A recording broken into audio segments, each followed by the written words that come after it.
نحمده ونصلي على رسوله الكريم اما بعد فقد قال الله تبارك وتعالى كما ورد في سورة الجاثية اعوذ بالله من الشيطان الرجيم بسم الله الرحمن الرحيم وإنه لعلم للساعة فلا تمترن بها واتبعوني هذا صراط مستقيم صدق اللہ العظیم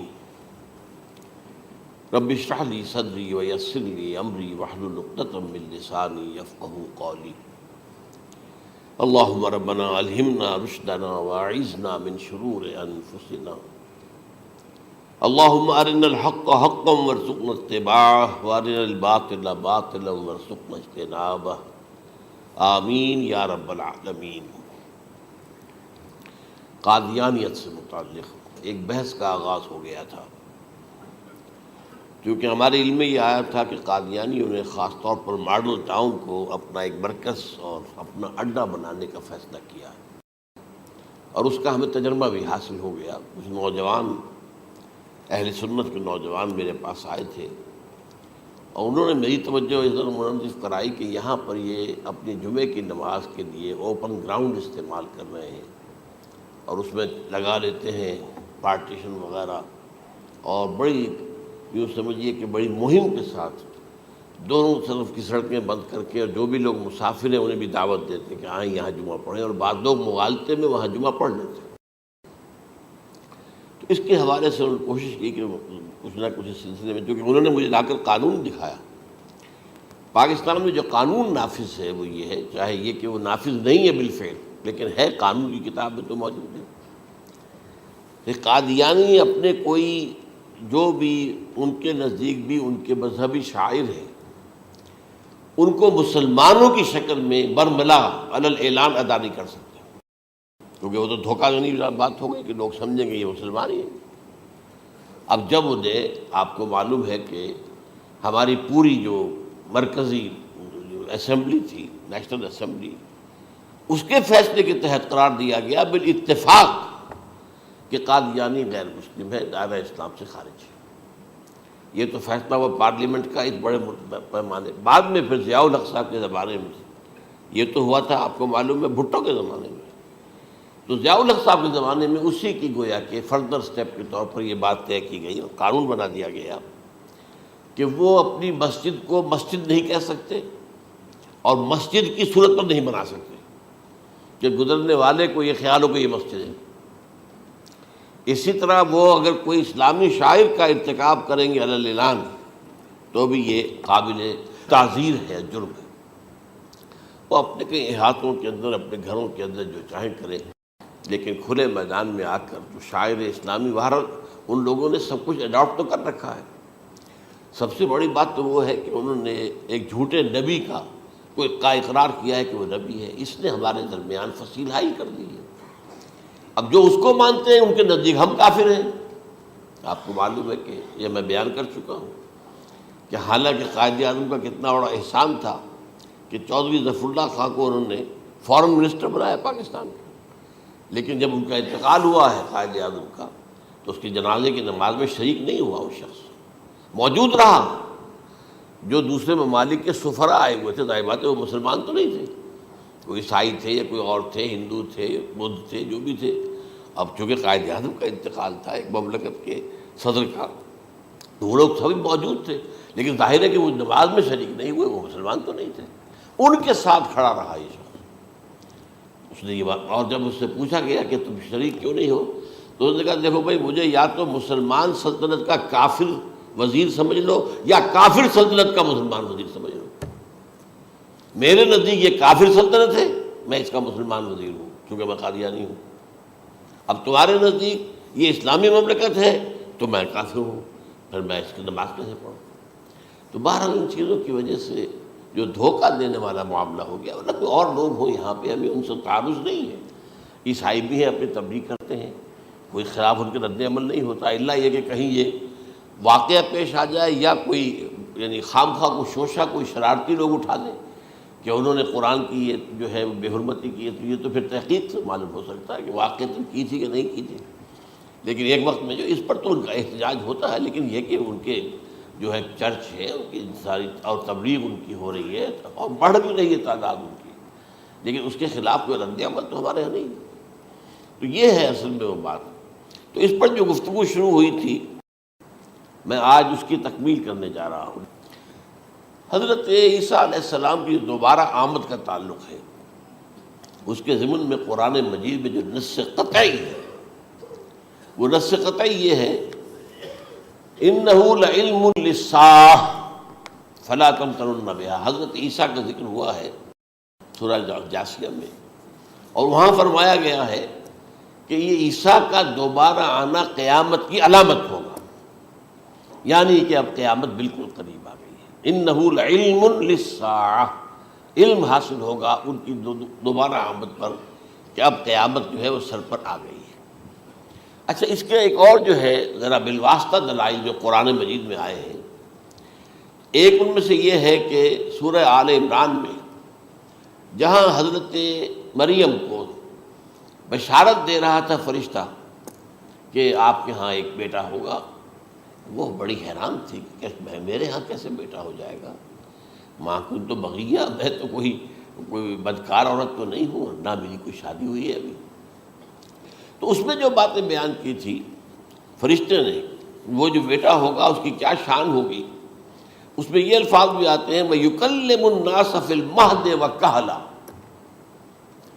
وہ باتیں کرے گا، لوگوں سے گفتگو کرے گا جبکہ وہ پنجھوڑے میں ہوگا، بچہ ہوگا، گود میں ہوگا، اور کہل کے وقت، کہل کہتے ہیں جب آدمی عمر میں جو ہے 40-45 کا کسی بھی اوپر ہو جائے، آپ پہلے طفل کہتے ہیں پھر جوان کہتے ہیں، عربی زبان میں شاب کا لفظ آتا ہے، بہت جوان، بڑی اچھی صحت میں ہے، اس کے بعد پھر ظاہر بات ہے ڈھلوان شروع ہوتی ہے، یہ کہل ہے۔ جب بڑھاپے کے آثار شروع ہوتے ہیں، بال سفید ہونے شروع ہوتے ہیں، تو یہ کہل، قبول۔ اب سوال یہ ہے اس گھوڑے میں بات کر دیں، یہ تو معجزہ ہے، لہذا اس کا ذکر یہاں پر مناسب ہے۔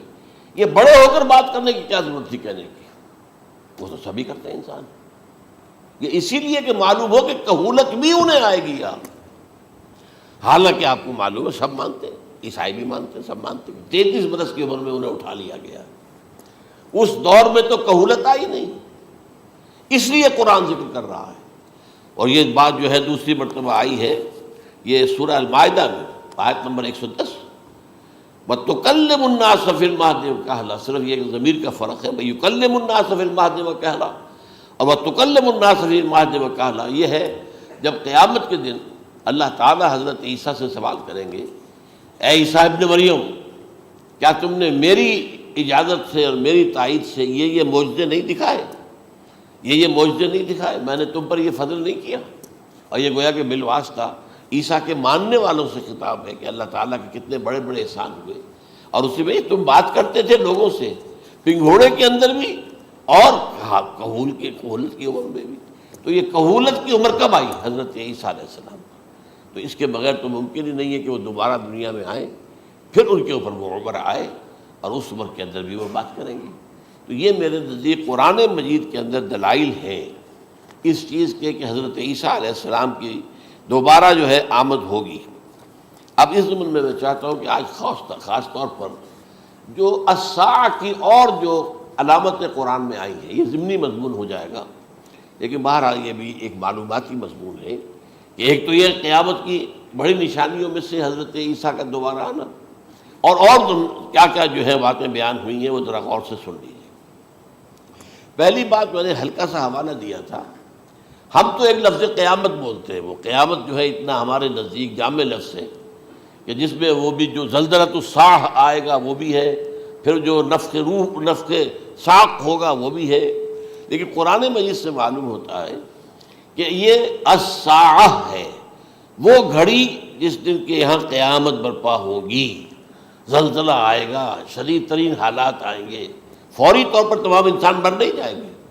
جو ہے اس کا نقشہ جو کھینچا گیا ہے، یا ایھا الناس اتقوا ربکم ان زلزلۃ الساعۃ شیء عظیم یوم ترونها تذہل کل مرضعۃ عما ارضعت وتضع کل ذات حمل حملها وتری الناس سکارى وما هم بسکارى ولکن عذاب اللہ شدید، اے لوگوں ڈرو، اللہ کا تقوی اختیار کرو، اس لیے کہ قیامت کا زلزلہ بہت سخت شے ہے، بہت بھاری شے ہے۔ ان زلزلۃ الساعۃ شیء عظیم، جب پہاڑ چل رہے ہوں گے اور جو ہے انسان جو ہیں گے وہ جس طرح پروانے ہوتے ہیں، پتنگے ہوتے ہیں، ایسے اڑ رہے ہوں گے انسان، اور اس میں یہ بھی حال ہوگا کہ لوگ جو ہے ہر جو دودھ پلانے والی ہے وہ اپنے بچے کو بھول جائے گی۔ ظاہر بات ہے کہ اپنی پڑی ہوئی ہے مصیبت، حالانکہ سب سے زیادہ محبوب ترین شے دنیا میں اس سے اونچی محبت نہیں ہو سکتی جو ماں کو اپنے دودھ پیتے بچے سے ہوتی ہے، انہیں بھول جائے۔ تذہب کل مرضعۃ عما ارضعت، اور تمہیں ایسا محسوس ہوگا کہ لوگ کسی نشے کی کیفیت میں ہیں، یعنی وہ بدحواش ہیں، وہ بدحواس ہو گئے، لیکن یہ کہ وما هم بسکارى، اور وہ مدہوش نہیں ہوں گے، ولکن عذاب اللہ شدید۔ تو یہ ہے زلزلۃ الساعہ، وہ ایک خاص وقت جو ہے، ایک خاص گھڑی جس میں کہ یہ ہونا ہے۔ اس کے علاوہ قرآن مجید میں القارعہ، القارعہ والقارعہ وما ادراک ما القارعہ، یوم یکون الناس کالفراش المبثوث وتکون الجبال کالعہن المنفوش۔ اب یہ کیا ہے؟ یہ نقشہ قیامت، یہ وہی ہے الساعہ، القارعہ الساعہ۔ اسی کے ساتھ قرآن میں آتا ہے الواقعہ، اذا وقعت الواقعۃ لیس لوقعتها کاذبہ، تو یہ خافضۃ رافضہ، یہ الفاظ سورہ واقعہ میں ہے۔ اسی طریقے سے اور جو ہے الحاقہ، ما الحاقہ وما ادراک ما الحاقہ، یہ تمام جو الفاظ قرآن مجید میں آئے ہیں یہ آئے ہیں الساعہ کے لیے، قیامت کے لیے نہیں۔ قیامت میں بعد میں بتاؤں گا آپ کو۔ چنانچہ 3 نفخے ہیں جو قرآن سے ثابت، نفخ فی الصور، اور اس نفخ فی الصور کا یہ عالم ہوگا یوم ینفخ فی الصور ففزع من فی السماوات ومن فی الارض الا من شاء اللہ، جس دن پھونکا جائے گا سور میں، اور اس وقت صورتحال یہ ہو جائے گی کہ جو بھی آسمانوں میں ہے، زمین میں ہے، سخت پریشانی اور سخت پشیمانی اور ایک طرح کے مرعوبیت اور خائف ہو کر رہ جائیں گے، الا ان کے کہ جن کو اللہ چاہے، اس کے کوئی ملائکہ مقربین ہوں گے۔ من فی السماوات ومن فی الارض ہے، اس لیے ساتھ ہی یہ کہہ دیا گیا ہے، لیکن یہ باقی پورے لوگوں کے اوپر، پوری مخلوقات کے اوپر ایک جو ہے گھبراہٹ کی کیفیت طاری ہو جائے گی۔ تو یہ ہے پہلا فضا۔ دوسرا فضا کیا ہے؟ فضا صعق، صعق کہتے ہیں آدمی کا بے ہوش ہو جانا۔ یہ دوسری مرتبہ جب سور پھونکا جائے گا، وَنُفِخَ فِي الصُّورِ فَصَعِقَ مَن فِي السَّمَاوَاتِ وَمَن فِي الْأَرْضِ إِلَّا مَا شَاءَ اللَّهُ، یہ ہے کہ اس کے بعد وہ سب کے اوپر موت طاری ہو جائے گی۔ یہ دوسرے سور پھونکے جانے کے بعد ہے۔ پھر ثُمَّ نُفِخَ فِيهِ أُخْرَى، پھر ایک مرتبہ اور پھونک ماری جائے گی، یہ تیسرا ہو رہا ہے۔ فَإِذَا هُمْ قِيَامٌ يَنظُرُونَ، تو اچانک سب کے سب کھڑے ہوں گے اللہ کی طرف دیکھتے ہوئے۔ اب یہ جو ہے یہ ہے یوم القیامہ، قام یقوم قیامتاً، کھڑا ہونا، کیونکہ اس دن یوم یقوم الناس لرب العالمین، جس دن کے تمام انسان جو ہے کھڑے ہو جائیں گے اپنے رب کے حضور میں، جس کا نقشہ کھینچا گیا ہے اذا دکت الارض دکا دکا وجاء ربک والملک صفا صفا۔ تو یہ سب کے سب انسان بھی جو ہے موجود ہوں گے، فرشتے صفے باندھے ہوئے ہوں گے، اور اللہ تعالیٰ جو ہے اپنے خاص عرش کے ساتھ، یحمل عرشہ ثمانیہ، 8 فرشتے اس عرش کو اٹھائے ہوئے ہوں گے، جبکہ یہ آسمان پھٹے گا اور اس روئے ارضی پر اللہ تعالیٰ کا نزول ہوگا۔ یہ جو ہے ہمارا یوم القیامہ یہاں ہے، یوم القیامہ ہی میں جو فیصلے ہونے یہاں ہونے، قصہ زمین برسر زمین، جو نیکیاں تم نے یہاں کمائی ہیں یا جو بدیاں تم نے یہاں جن کا ارتکاب کیا کا فیصلہ یہاں ہوگا۔ اس کے بعد واللہ عالم کچھ اور بھی چیزیں ہیں، لیکن یہ کہ وہ سب عام طور پر لوگوں کے علم میں نہیں ہے۔ میں نہیں چاہتا کہ خام خواہ کسی نئی بات سے کوئی جو ہے ذہنوں کے اندر کوئی ایک تشکیک پیدا ہو جائے، شبہات پیدا ہو جائے، لیکن یہ چیزیں جو میں نے آپ سے عرض کی از قرآن ثابت ہے، اسی زمین پر اترنا ہے۔ وجاء ربک والملک صفا صفا، یہ سب کے سب آئیں گے، اور ملائکہ، اور اس کے علاوہ جو ہے دوسرے مقامات پر جس کا نقشہ کھینچا گیا ہے سورۃ الحاقہ کے اندر ہے۔ اللہ کا عرش جو ہے 8 فرشتے اٹھائے ہوئے نیچے اتریں گے۔ تو یہ تمام چیزیں قرآن مجید میں مذکور ہیں، اور یوم القیامہ یہی ہوگا، لیکن وہ ہے یوم القیامہ، ہم قیامت کہتے ہیں اس کو، جس کو قرآن کہتا ہے الساعہ، الزلزلہ، الحاقہ، القارعہ، الواقعہ، یہ ہے در حقیقت جو پہلا معاملہ ہے کہ اس کے اندر جو ہے فضا ہو جائے۔ اب دیکھیے جو علامات قیامت احادیث میں آئی ہیں وہ میں آج آپ کو سنا رہا ہوں۔ ان کو دو حصوں میں تقسیم کیا جاتا ہے، علامات صغریٰ، علامات کبریٰ۔ چھوٹی نشانیاں جو درجہ بدرجہ درجہ بدرجہ درجہ بدرجہ حاضر سامنے آئیں گے۔ ایک ہے بالکل قیامت سے متصل قبل بڑے جو خرق عادت واقعات ہوں گے وہ آئیں گے۔ اچھا، پہلی چیز کے سلسلے میں حضرت انس رضی اللہ تعالیٰ عنہ سے یہ مروی ہے اور یہ حدیث متفق علیہ ہے۔ پہلی علامت حضور نے بیان کی قیامت کی علامات میں سے، اب میں لفظ قیامت اسی معنی میں بول رہا ہوں جس میں کہ ہم عام طور پر بولتے ہیں۔ آپ نے فرمایا علم اٹھا لیا جائے گا، جہالت کا دورہ ہوگا۔ اب یہ کون سا علم اٹھایا جائے گا؟ سائنس کا علم نہیں، دین کا علم۔ آج تو ساری قدر و قیمت جو ہے جس کے لیے دوڑتے ہیں لوگ، لاکھوں روپے کی فیسیں دے کر ایم بی اے ہو رہے ہیں، یہ جو ہے اکاؤنٹنسی کا پاس کر رہے ہیں، یہ سی اے کر لیا ہے، یہ کوئی اور جو ہے فزکس میں کوئی کیمسٹری میں ڈاکٹریٹ کر لی ہے، ڈاکٹر بن گئے تو کیا ہی کہہ رہے ہیں۔ اس لیے کہ بڑی چیز جو پاکستان سے ایکسپورٹ ہوتی ہے وہ ڈاکٹر ہیں۔ جو اتنے بڑے پیمانے پر جو کالج کھلے ہوئے، 3 لاکھ روپے ایک سال کی فیس، 5 لاکھ روپے ایک سال کی فیس، یہ کیوں لیتے ہیں اور کیوں لوگ دیتے ہیں؟ کہ موقع مل جاتا ہے ایم بی بی ایس کر کے۔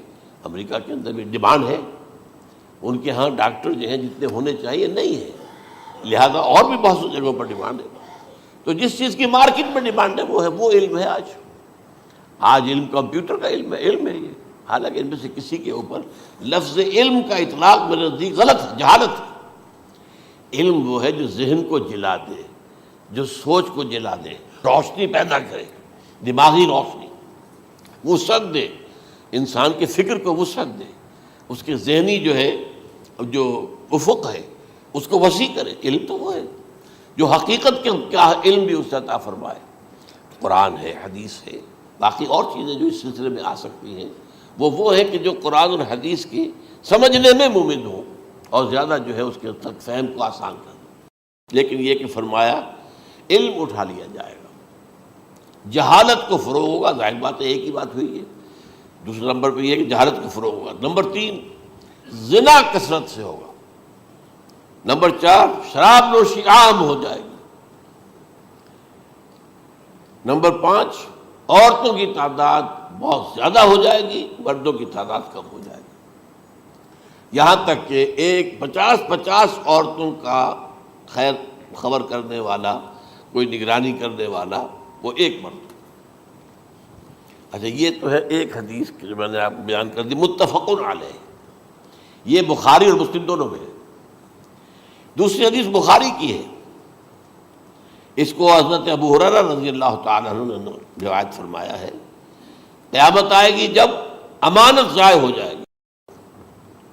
آج ہمارے ہاں امانت کے ضائع ہونے کا جو نقشہ ہے شاید پوری دنیا میں کہیں اور نہیں۔ جس طرح کے غبن یہاں ہوتے ہیں، جس طرح کک بیکس جو ہے وہ لیے جاتے ہیں، اس غریب یعنی قوم غریب ہے لیکن یہاں وہ امیر بہت بڑے بڑے لوگ ہیں، وہ تو دنیا بھر کے ٹاپ کے امیروں کے اندر ان کا شمار ہو جائے گا۔ لیکن یہ کہ یہ سب امیر کیسے بنے؟ غبن بلین آف ڈالرز کا، اب تو اس سے کم کی تو بات ہی نہیں ہوتی۔ فلاں نے اتنے بلین جو ہے پیسے اپنا جو ہے قرضہ معاف کرا لیا۔ بھائی کس نے کیا، کون کرتا ہے معاف؟ یہ کسی کے باپ کی جاگیر ہے؟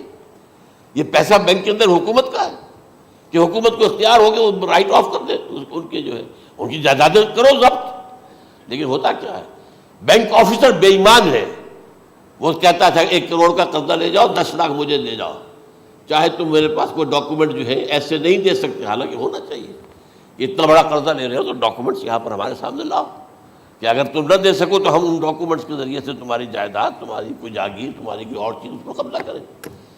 جب وہ وقت آتا ہے دیکھتے ہیں تو یہ ڈاکومنٹس ہی فیک ہیں۔ اللہ اللہ خرچ کیا کرے گا کوئی؟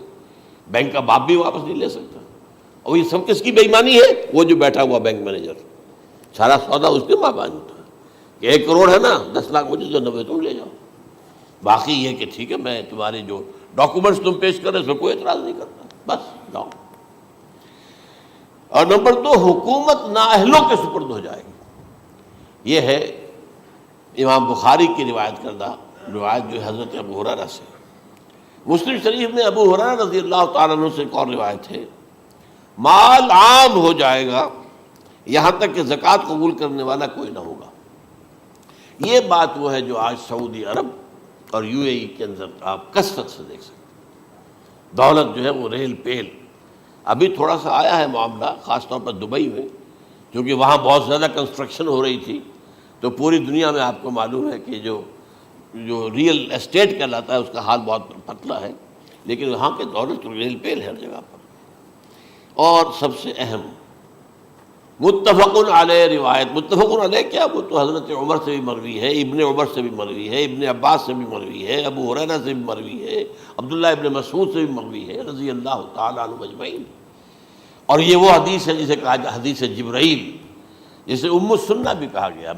اس میں جو آخری سوال کیا حضرت جبرائیل نے حضور سے، چوتھا، پہلا یہ تھا کہ اسلام کیا ہے مجھے بتائیے، ایمان کیا ہے، اس کی حقیقت کیا ہے یہ مجھے بتائیے، تیسرا احسان کیا ہے یہ بتائیے، چوتھا یہ کہ قیامت کے بارے میں بتائیے کب ہوگی۔ حضور نے فرمایا کہ اس کے بارے میں جس سے سوال کیا جا رہا ہے وہ اس سے زیادہ نہیں جانتا جو کہ سوال کر رہا ہے۔ اب اس کے کئی مفہوم ہو سکتے ہیں کہ بہرحال یا تو حضرت، چونکہ بعد میں معلوم ہوا کہ حضور نے پہچانا نہیں کہ یہ جبرائیل ہے، بلکہ جب سوال جواب ہو کر وہ چلا گیا شخص تو اچانک حضور کے ساتھ ذرا ردو ہو ہی لیا، ذرا بلانا اس کو دوبارہ لانا۔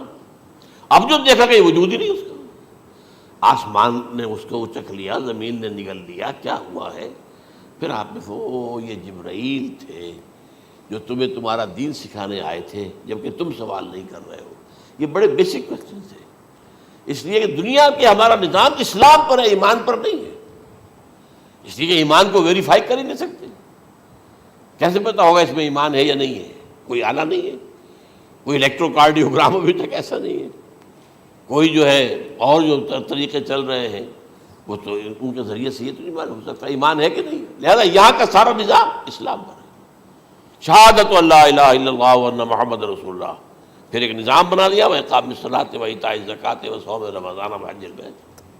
اس میں بھی یہ ہے کہ اگر کوئی نماز کو نہیں مانتا تو کافر ہوگا، لیکن نماز پڑھتا نہیں ہے تو کافر نہیں ہے، فاسق ہے، فاجر ہے، گناہ گار ہے، کمزور مسلمان ہے۔ اس طرح زکوٰۃ کا منکر ہو جائے گا تو وہ کافر ہوگا، لیکن زکوٰۃ دے نہیں رہا ہے تو یہ گویا کہ گناہ گاری ہے، کمزوری ہے۔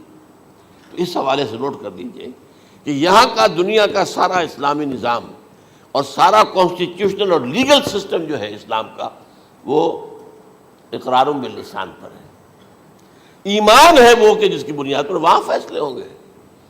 یہاں کوئی شخص مسلمانوں کا بڑا لیڈر ہے، بڑا علامہ ہے، بڑی اس کی قدر و منزلت ہے، اس کے ہاتھ چومے جا رہے ہیں، پاؤں چومے جا رہے ہیں، ہو سکتا ہے وہاں کہا جائے دفع ہو جاؤ، تمہارے دل میں ایمان نہیں تھا، تم نے یہ سب کچھ کیا تھا اس لیے کہ کہا جائے کہ بڑے عالم ہو، اور یہ کہا جا چکا فقط قیل، اب یہاں کچھ نہیں ہے تمہارے پاس۔ پھر فرشتوں کو حکم ہوگا کہ اس کو گھسیٹتے ہوئے جہنم میں ڈال دیں۔ 3 باتیں بیان کی آپ نے، یہی حشر اس کا ہوگا مالدار کا۔ اللہ پوچھے گا میں نے تمہیں بہت مال دیا، تم نے کیا کیا؟ وہ کچھ گنوانا شروع کرے گا، اللہ فرمائے گا جھوٹ بول رہا، قذبت، تم نے یہ خیرات و صدقات اس لیے کیے تھے کہ تمہاری سخاوت کے ڈنکے بج جائے، تعریفیں کی جائے، وہ کی جا چکی ہے، دنیا میں ڈنکا بج گیا، یہاں کچھ نہیں ہوا، وہ نیت دل میں کچھ اور تھی تمہارے۔ میں لیس البر ان تولوا وجوہکم والا قرآن مجید کا سبق ہمارا منتخب نصاب کا نمبر 2 بڑی تفصیل سے بیان کیا۔ یہی معاملہ ہوگا اس عالم کا، اللہ فرمائے گا میں نے تمہیں علم دیا، تم نے، وہ کہے گا میں نے علم پھیلایا لوگوں میں ہدایت کی، جھوٹ بول رہے ہیں، تم نے تو صرف اس لیے کیا تھا، تمہاری نیت یہ تھی کہ بڑا عالم شخص ہے، بڑا فاضل شخص ہے، تو یہ سب کہا جا چکا۔ تو وہاں کا معاملہ جو ہے وہ اسلام پر نہیں ہے۔ یا آپ دکھائیں گے دیکھیے یہ میرا آئیڈینٹی کارڈ، اس پہ اسلام میرا مذہب لکھا ہوا ہے، یا یہ میرا پاسپورٹ ہے، آئیڈینٹیفیکیشن کے لیے دنیا میں عام طور پر یہ چیزیں ہوتی ہیں، کوئی تعلق نہیں۔ آخرت کا معاملہ کسی اور شے پر ہے، وہ تو ایمان دل میں ہے، اور تمہارے تمام جو حرکات ہیں، اعمال ہیں، ان سب کے اندر جب تک کہ اصل جو قوت متحرکہ ہے وہ اللہ کی محبت نہ بن جائے. اخلاص للہ، محب اللہ للہ، اور یہ کہ یہ تمام چیزیں جیسا کہ فرمایا، ایک حدیث بڑی پیاری ہے، ایمان کی تکمیل کی علامت کیا ہے؟ فرمایا من احب للہ وابغض للہ ومنع للہ واعطى للہ فقد استکمل الایمان.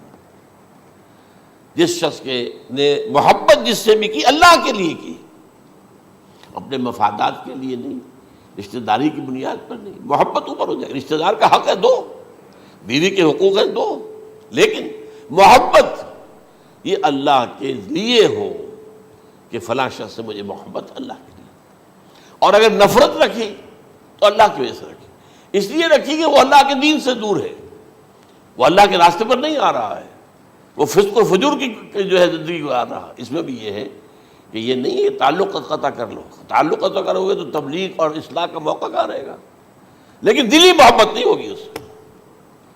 تو اگر محبت ہے تو اللہ کے لیے، اور نفرت ہے تو اللہ کے لیے، اور کسی کو کچھ دیا ہے تو اس لیے کہ اللہ کا حکم ہے کہ دوں، اور کسی سے کچھ روکا ہے تو اس لیے کہ اللہ کا حکم ہے کہ روکوں، اس کو نہیں دینا ہے.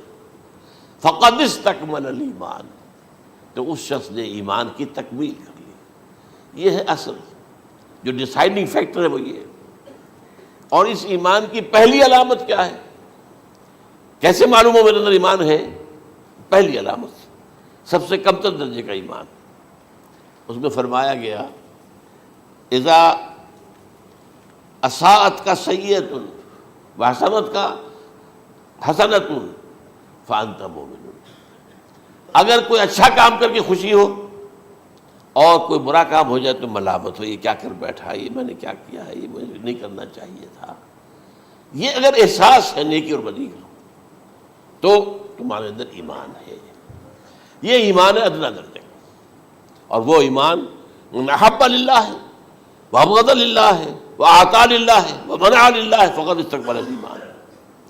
اچھا، یہ جو متفق علیہ حدیث ہے جو حضرت جبرائیل کی ہے، اس میں پھر انہوں نے کہا کہ اچھا اگر آپ مجھے یہ کب ہوگی قیامت نہیں بتا سکتے تو اس کی کچھ علامتیں بتائیے. یہ بڑی عظیم تھا، کیونکہ یہ تو تمام احادیث کے اندر میں نے عرض کیا نا کہ سب سے زیادہ صحابہ سے منقول ہے. اور آپ نے فرمایا کہ جب لونڈی اپنی مالکہ کو جنے گی اور تم دیکھو گے کہ ننگے بدن ننگے پیر بھوکے ننگے بھیڑوں اور بکریوں کو چرانے والے اونچی سے اونچی عمارتیں بنانے میں ایک دوسرے کا مقابلہ کریں گے. اذا تلد الامۃ ربتہا، کیا بانی ہے؟ یہ خاص الفاظ کیوں کہے گئے؟ اولاد والدین کے سامنے دب کر رہتی تھی، کبھی سینہ تان کر بات نہیں کرتے تھے. ٹھیک ہے، کوئی بات آپ مان نہیں سکتے، ابا جان یہ بات تو میں نہیں کر سکتا. یا فرض کیجئے کہ وہ آپ کو کسی نیکی سے روک رہے ہیں، کہ دینی کام سے روک رہے ہیں، ابا جان یہ تو میں نہیں کروں گا، یہ تو دین کا فرض ہے.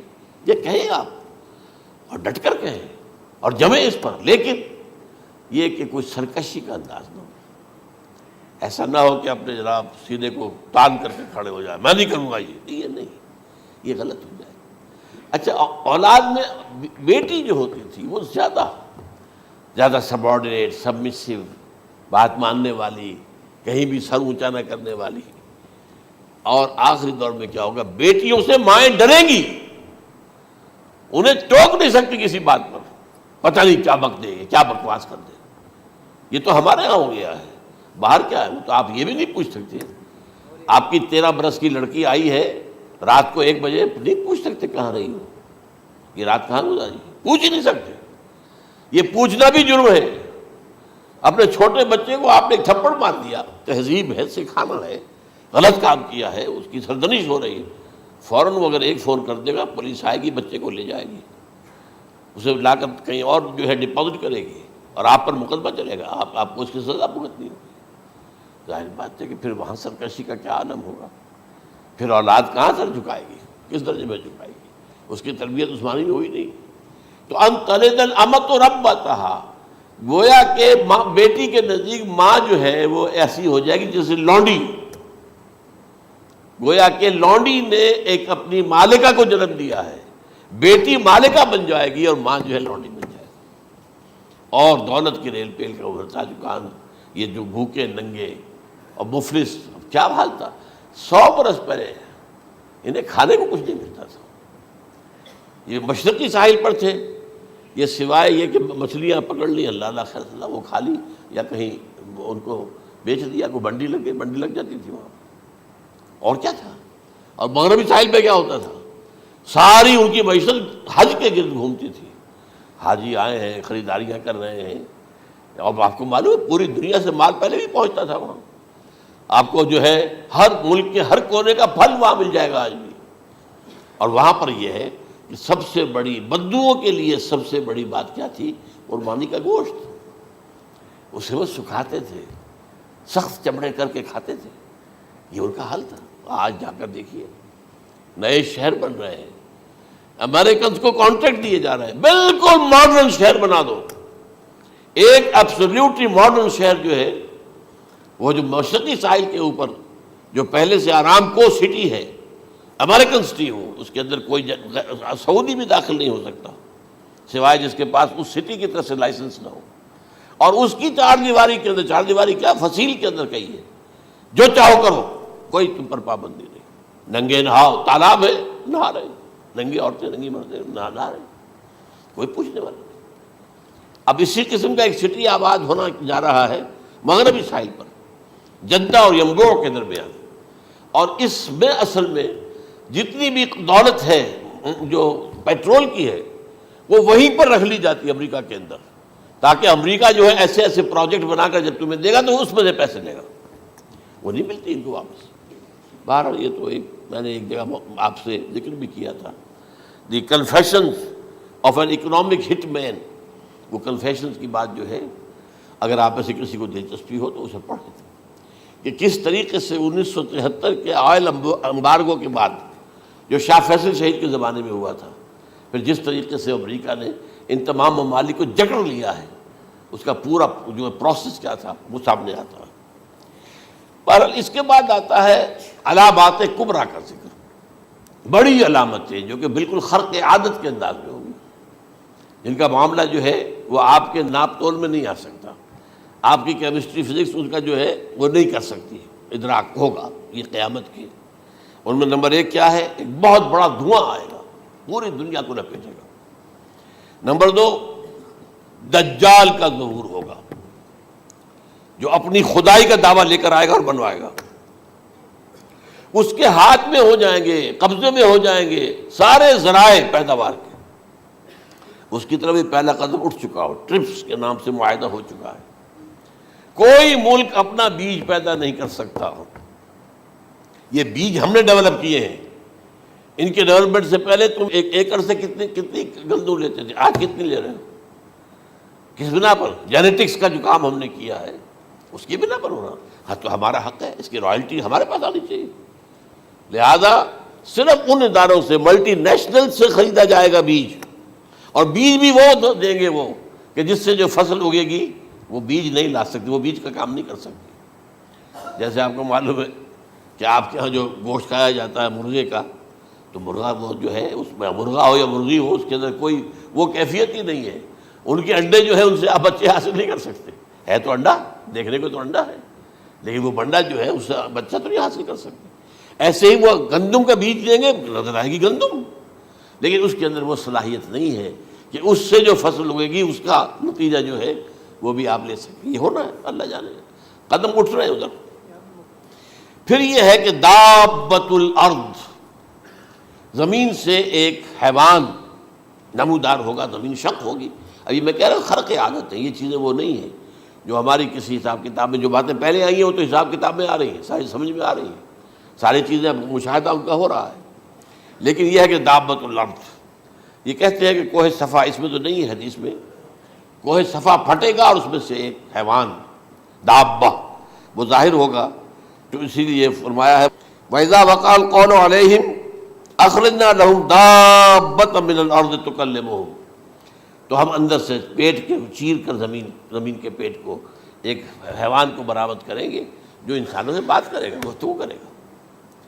نمبر 4 طلوع الشمس من المغرب، یہ بھی خرق عادت، سورج تو طلوع ہوتا ہے مشرق سے، غروب ہوتا ہے مغرب میں، لیکن اس وقت معاملہ الٹا ہو جائے، یعنی جو کائنات کے اندر جو گڑبڑ ہوگی کچھ سمجھ میں بات آتی ہے کہ یہ معاملہ جو ہے یہ تو اس پورے سولر سسٹم کو اگر بدل دیتے ہیں تو مشرق مغرب ہو جانا، مغرب مشرق ہو جانا، یہ بالکل سمجھ میں آنے والی بات ہے۔ اس کے بعد ہے عیسیٰ ابن مریم کا نزول، جس کے بارے میں آج میں نے گفتگو کی ہے تفصیل سے۔ یہ نزول ہونا ہے، یہ علامات قیامت میں سے حضور نے بیان فرمایا ہے، اور قرآن مجید کی جو اصطلاحات ہیں اس کے حوالے سے میں نص قطعی جو ہے وہ میں آپ کے سامنے رکھ چکا ہوں۔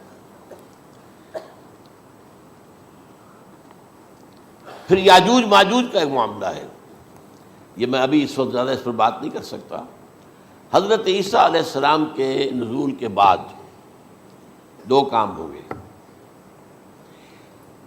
یہودیوں کا قلع قمع ختم، تمام یہود، ایک کام تو یہ ہونا ہے، اور نمبر 2 عیسائیت کا ختم ہو جانا۔ عیسائیت کی نفی کر دیں گے، بھائی تم مجھے خدا کا بیٹا بنائے بیٹھے ہو، میں تم خدا کا بیٹا نہیں ہوں، میں تو اس کا بندہ ہوں، رسول ہوں، میں نے تم سے کب کہا تھا کہ مجھے خدا کا بیٹا بناؤ۔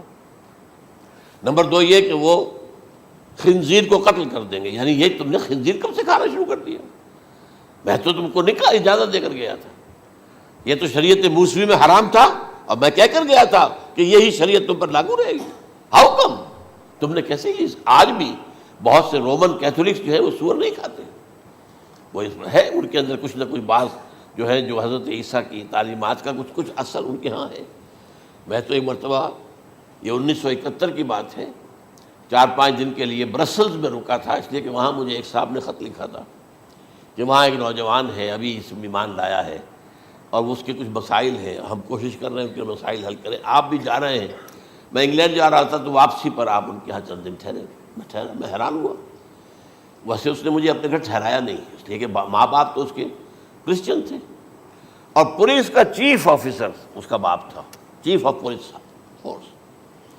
اس نے مجھ سے ایک دن کھانے پہ بلایا، میں ہوٹل میں ٹھہرایا مجھے، اس نے کہا آپ اطمینان سے یہاں کھانا کھائیں، اس گھر میں نہ آج تک کوئی شراب کی بوند آئی ہے اور نہ ہی کوئی بوٹی آئی ہے سور کی۔ رومن کیتھولکس، اب اکلوتا بیٹا تھا یہ عبدالعزیز، نے بعد میں نام رکھا، وان کینٹر اس کا نام تھا جو کہ اوریجنل تھا، پھر اس نے نام رکھا عبدالعزیز وان کینٹر، پرانا نام بھی بہرحال رکھا۔ نہایت ایک نہایت خوبصورت، 28 سال کی عمر تھی، اور اس وقت میں نے دیکھا تھا کہ اس کی فقہی معلومات جو ہے میری معلومات سے 10 گنا زیادہ۔ اس کی وجہ کیا ہے؟ وہ گیا تھا موراکو میں ایز اے ٹیچر ملازمت کرنے، پیسہ کمانے، وہاں وہ مسلمانوں سے اس کا ہوا ربط ضبط ہوا، اسلام کی تعلیمات سامنے آئی، اسلام لے آیا، اب اکلوتا بیٹا ہے، اور ماں باپ جو ہے کرسچن کیتھولکس۔ جب وہاں سے واپس آیا تو پھر کہتے ہیں کہ ہمارے درمیان ایک معاہدہ ہے، وی آر لیونگ ٹوگیدر، لیکن یہ معاہدہ ہے ہم مذہب پہ بات نہیں کریں گے، بس باقی جو بھی ہے وہ ساتھ رہ رہے ہیں۔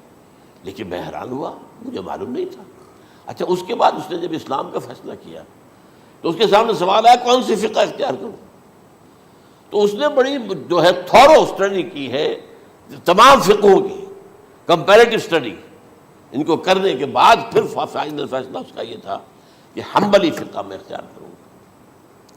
چاروں فقہوں میں سب سے لیٹسٹ حنبلی ہے، یعنی حنفی نمبر 1، پھر مالکی نمبر 2، پھر اس کے بعد شافعی نمبر 3، پھر یہ امام احمد ابن حنبل ہے۔ اور امام احمد ابن حنبل کے زمانے تک احادیث بہت بڑے پیمانے پر جمع ہو چکی تھی، جبکہ ابھی حضرت امام ابو حنیفہ کے زمانے میں کوئی اتنا زیادہ جو ہے حدیث کا بھی ذخیرہ نہیں بنا تھا۔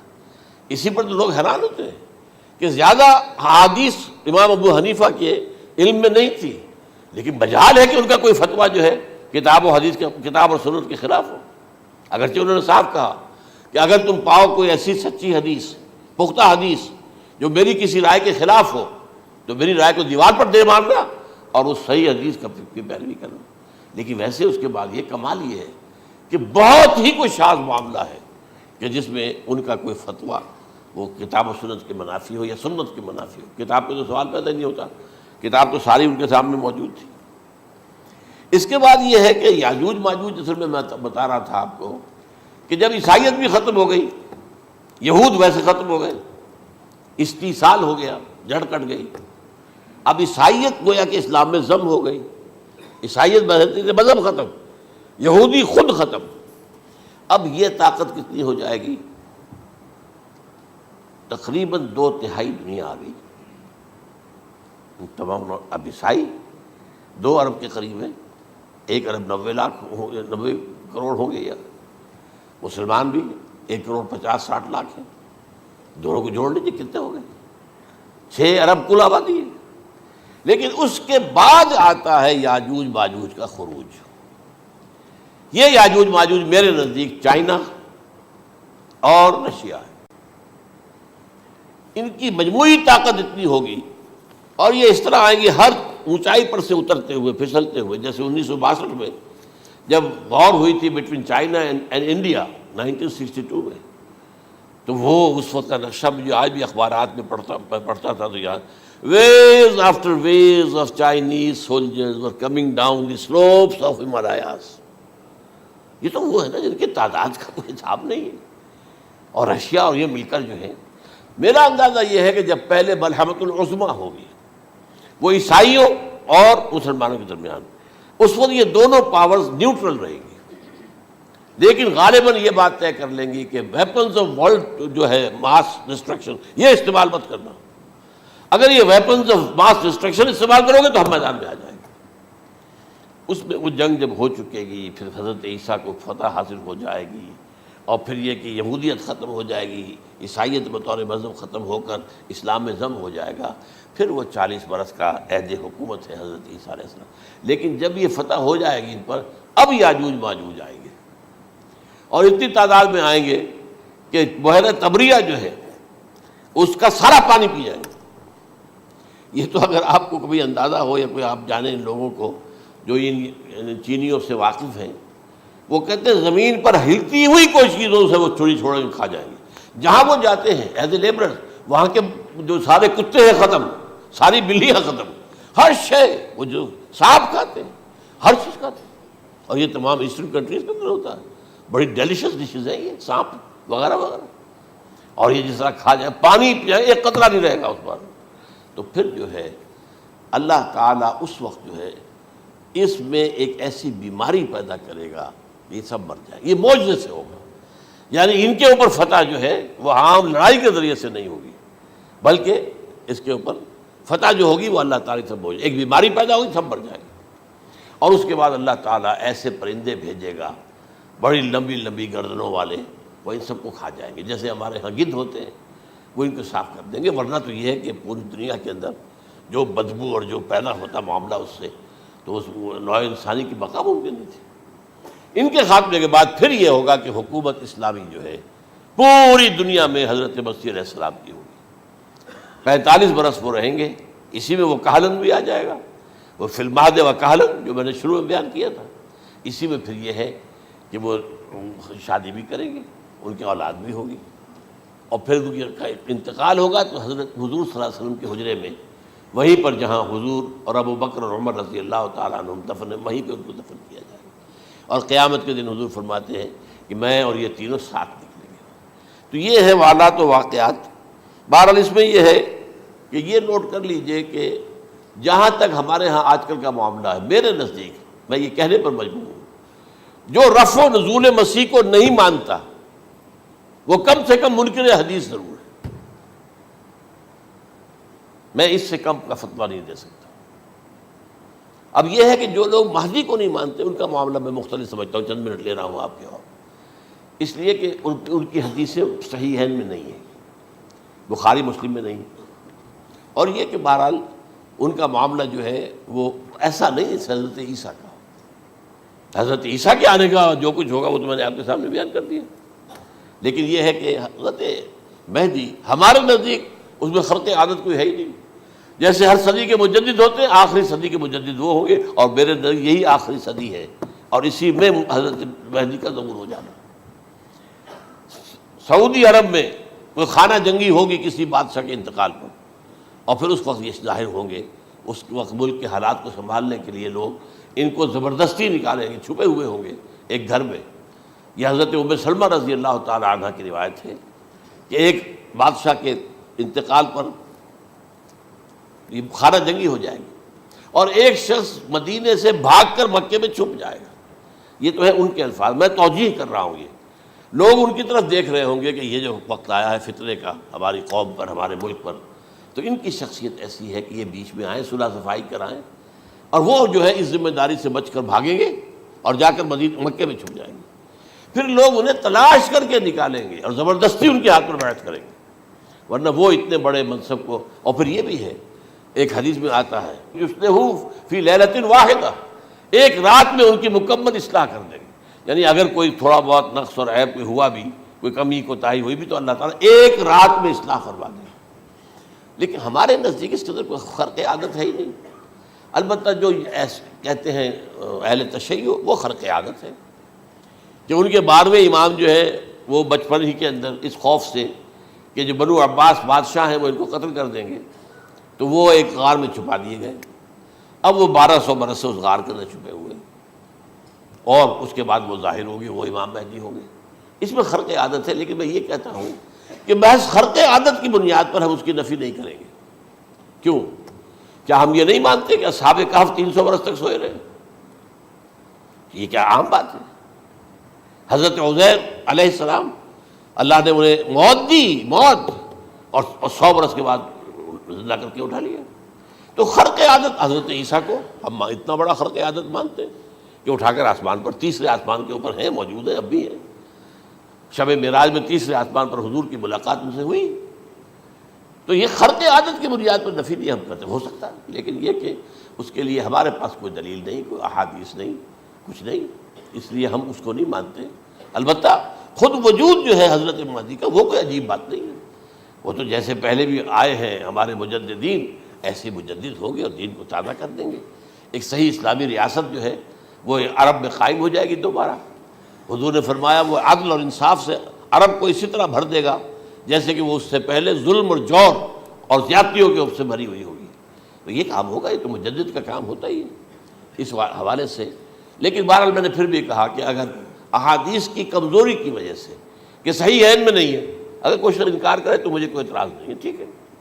لیکن جو حضرت عیسیٰ کے نفع سماوی اور حضرت عیسیٰ کے نزول کا انکار کرتا ہے، وہ کم سے کم، میں انہیں اور آگے کوئی فتویٰ نہیں دیتا کہ وہ کافر ہو گئے یا یہ ہو گئے یا وہ ہو گئے، لیکن منکر حدیث کے لائن میں تو وہ لازمت کھڑے ہو گئے، کیونکہ اتنی واضح اور پکی حدیثیں ہیں حضرت مسیح کے نزول کی، اور علامات قیامت میں جس طرح ان کا ذکر آتا ہے کہ اس سے انکار جو ہے وہ جب تک آپ پوری حدیث کے ذخیرے کا انکار نہ کریں اس وقت تک ممکن نہیں ہے.